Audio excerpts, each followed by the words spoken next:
the first of 100 wells we're gonna build in this video.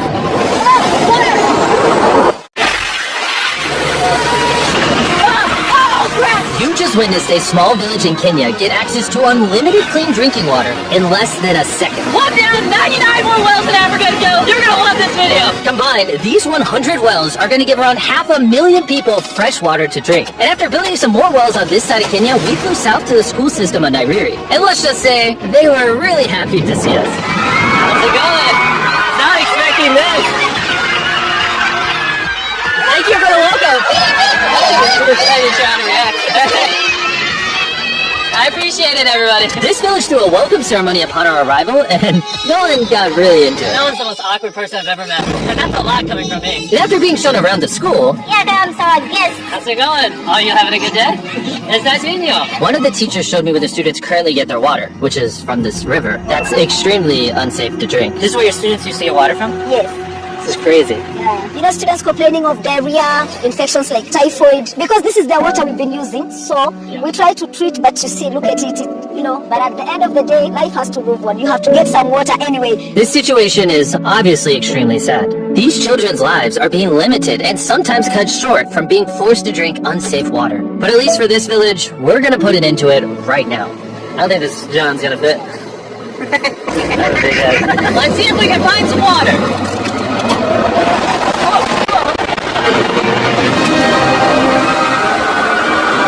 It's raining! It's beautiful! After the water comes out of the ground, it's fed into enormous barrels like this one. And once they're built into the water towers, all of the neighboring villages will not only have clean drinking water, but a pressurized water source as well. Which, in short, means no more doing laundry and unsafe water. And pull! On a scale of 1 to no one's mom, how heavy is it? No one's mom times 2! Oh god, I'll push you off of it. Alright, here we go, under control. We built 20 more wells in Kenya, and after we were done...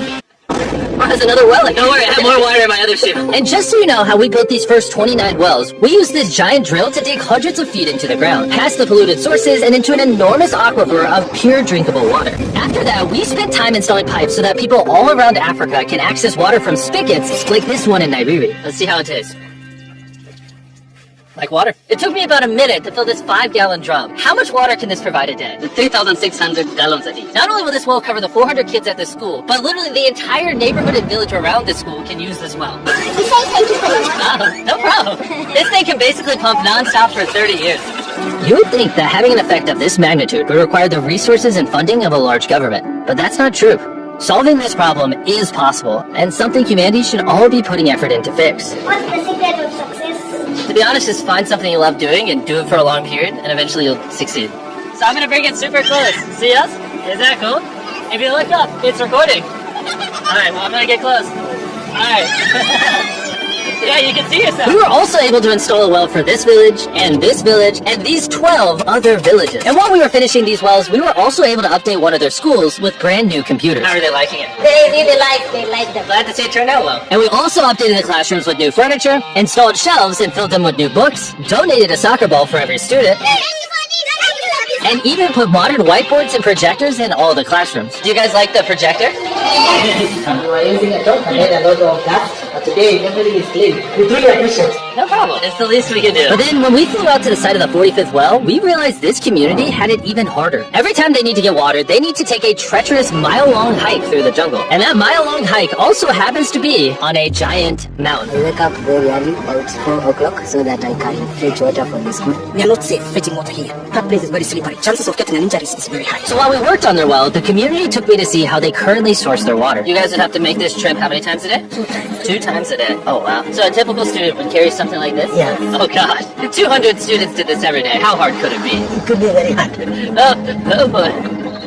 Dang, this is very steep. We're just walking down this mountain forever. Every day. It was actually surprising how difficult this hike was. And these people go through all of that just to get to the spigot. That's water is still unsafe to drink. This is where you guys get your water from normally? Yes. And filled with water, these jugs can weigh up to 40 pounds, which is insane for these children to be carrying up this mountain. The ladies can carry 2 of those. Oh, I totally can as well then. And as soon as these jugs were filled, it was time to head all the way back up. Hurry up, let's go. He's not even sweating or anything. I got it. And now, instead of spending hours a day for unsafe water, their new well is only 10 feet away from the school.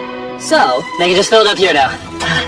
I'm too tired. And so we were on our way to the next village where we built our 46 well, but we ran into a little problem. We found out that this village is divided in half by this huge, dangerous river. It may not look like much now, but when the rainy season comes, the water comes up this high and literally swallows this bridge. And why this bridge is such a big deal is the village is over there, the hospital and schools are over there, so they're crossing this bridge multiple times a day. Despite how dangerous this bridge is, it's their only option. This river, when it is swollen, it can sweep away people, students, or even animals. In the recent past, we have lost about 3 people trying to cross this river. This loss of life is insane and absolutely unacceptable. The moment we heard about this, we knew we had to help. So while we started work on a new bridge that would let them reach their well, we then traveled over 2,000 miles from Kenya to the country of Zimbabwe.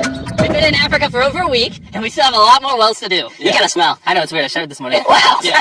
If you let me finish, I can put my arms down. Can I count on you two to finish these wells with me? Yes.